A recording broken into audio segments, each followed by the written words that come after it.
Okay, hello everybody. I'm sitting here today with my guest chef on the M-Town Chowdown, Emily Laforce. And I'm pretty sure you maybe heard of her. She's doing big things around the city. She's got murals and artwork all over the city at several restaurants and places around the city. Emily is not only an awesome chef and an artist, but she's one of my best friends.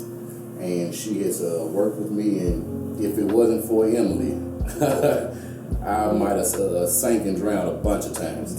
So we're gonna toast to that, and we're gonna get ready to chow down. Chow down. Chow down. That's pretty good. It is good. Okay, so the wine we got here today, our feature wine, Stonehouse Winery, and this is out of Crossville, Tennessee. So this is a local wine. It's not local 901, but it is a local wine right here in the state of Tennessee.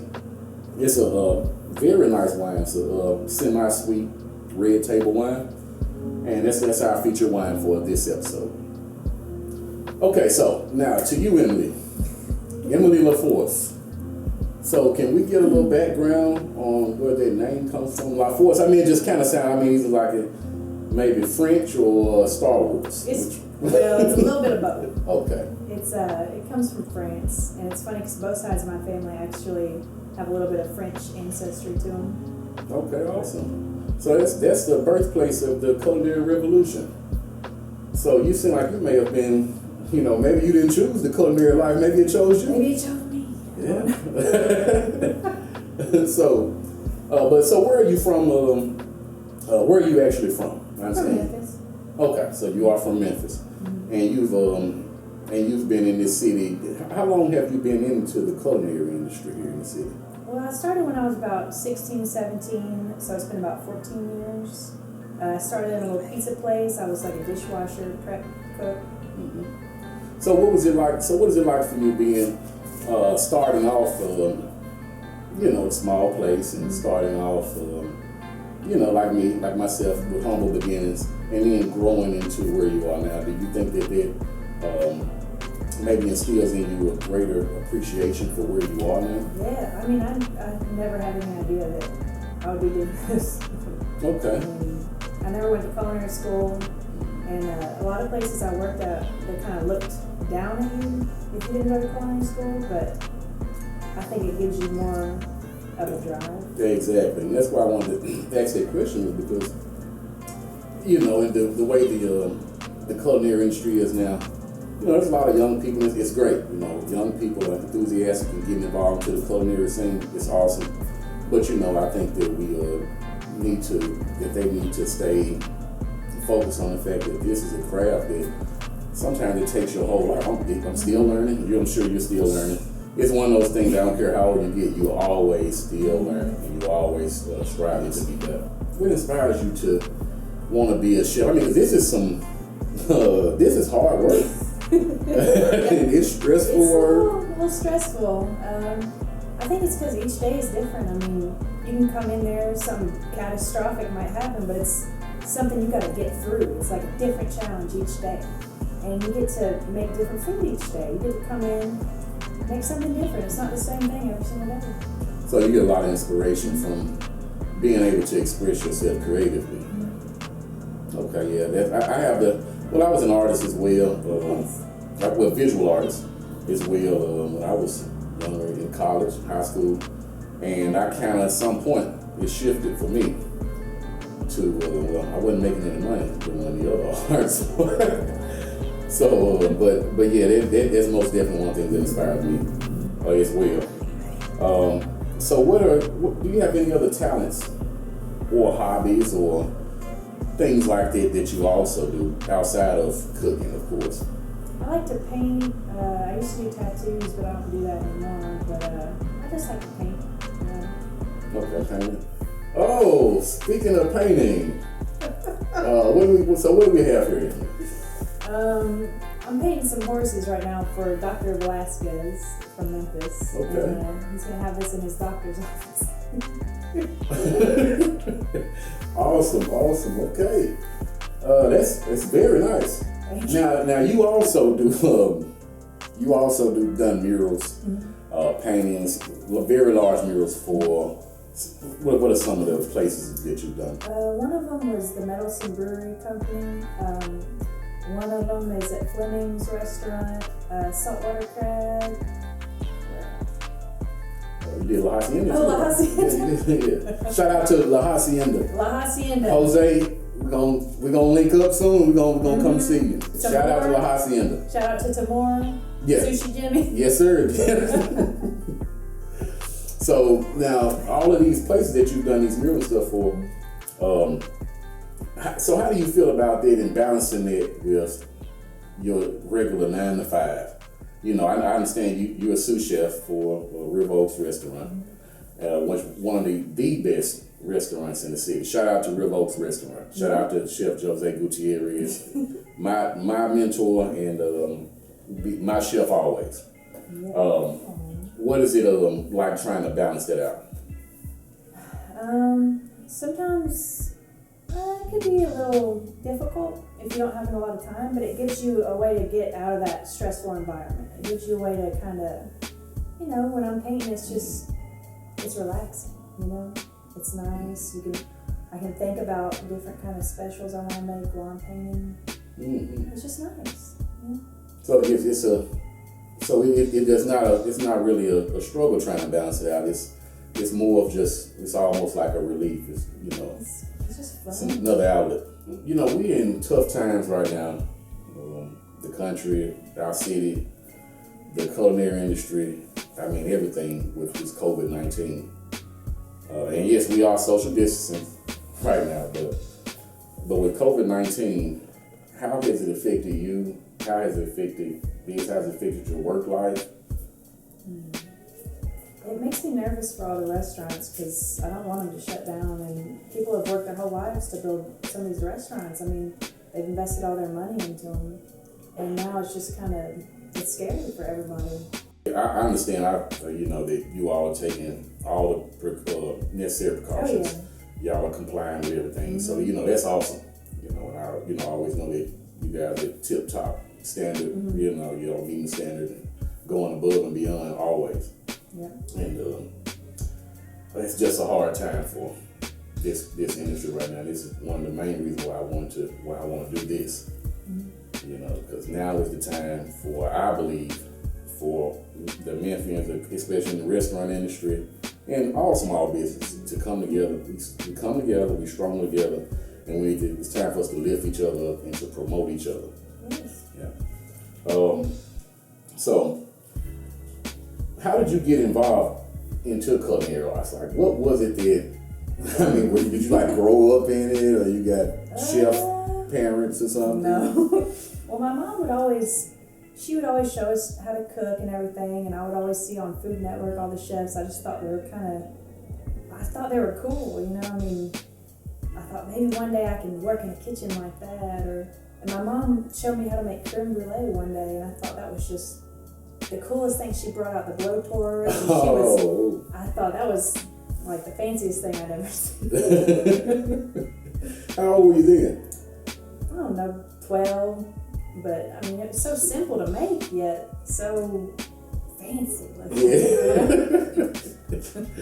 Yeah, creme brulee is classic. It's classic, but it's simple, but it's very nice. As far as your actual career, what did you how did you get your start in?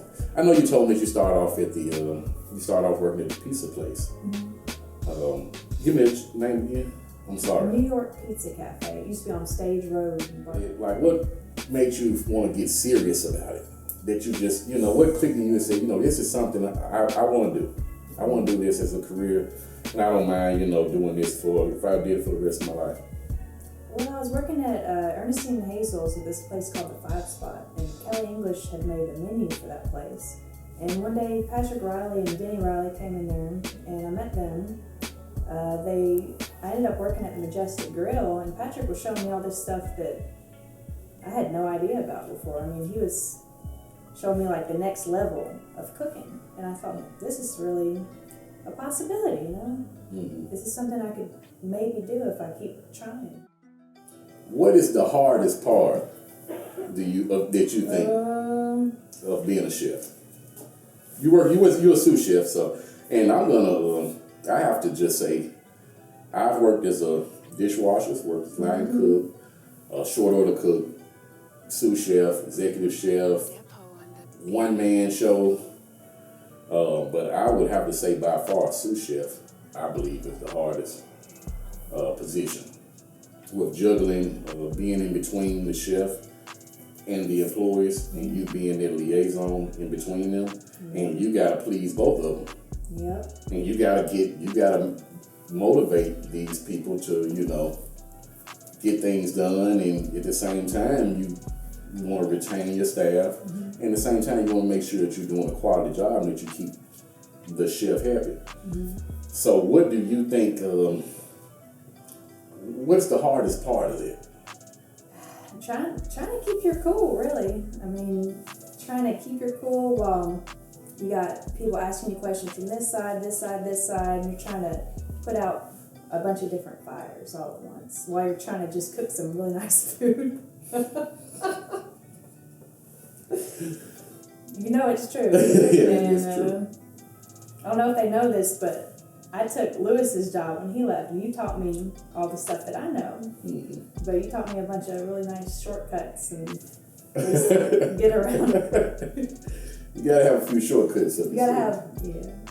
Okay, so speaking of this, so give me maybe 3 people in the industry who inspired you to move forward, or let's say 3 people who you would look at as people who really that you respect, that have invested into you, and that kind of just inspired you to keep going and to just stick with it.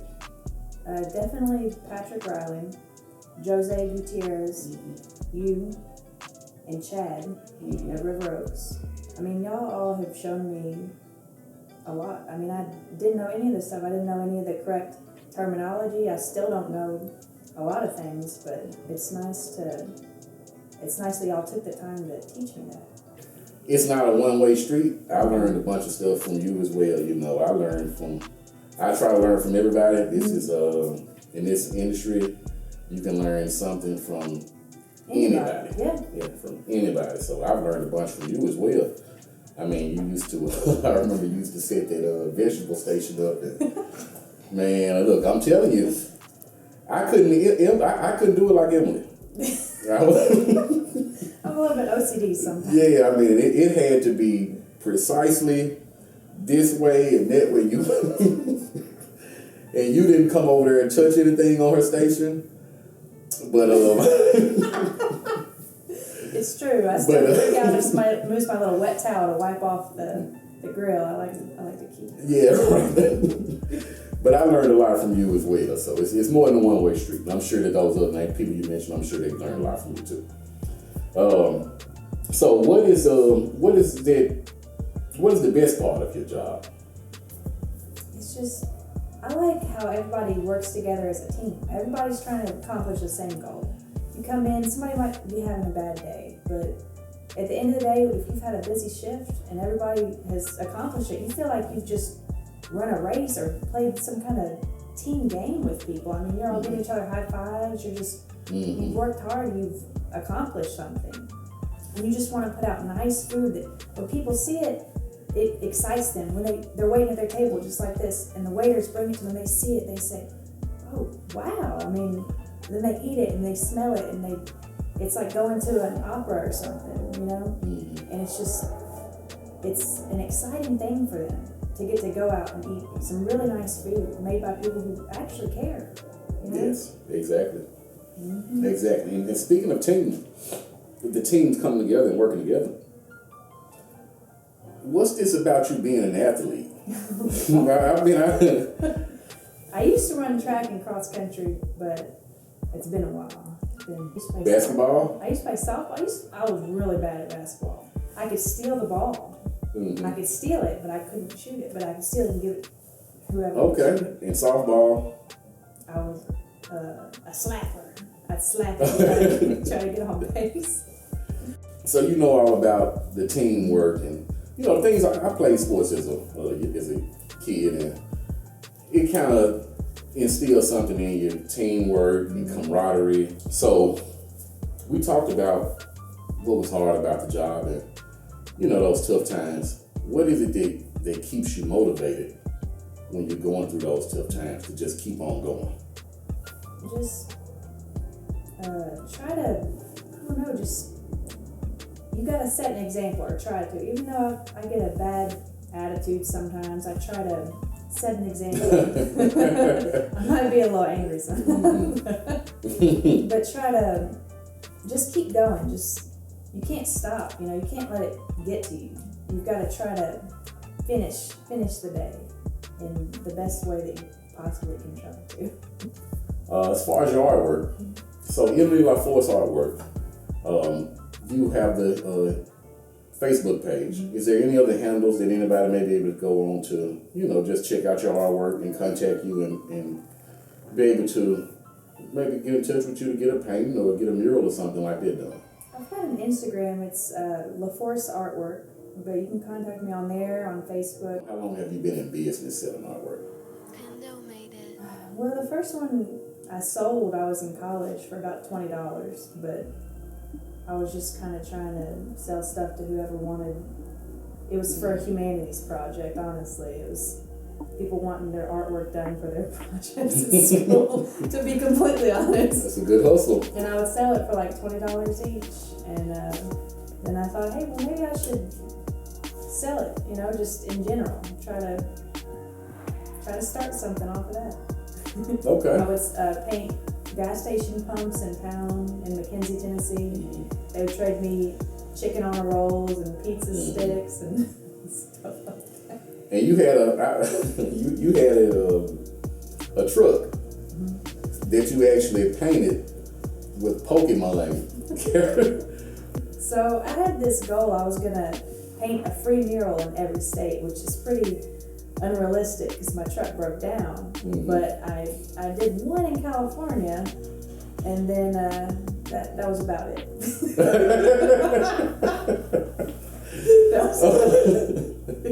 All right, Emily Laforce, I guess that takes up our time.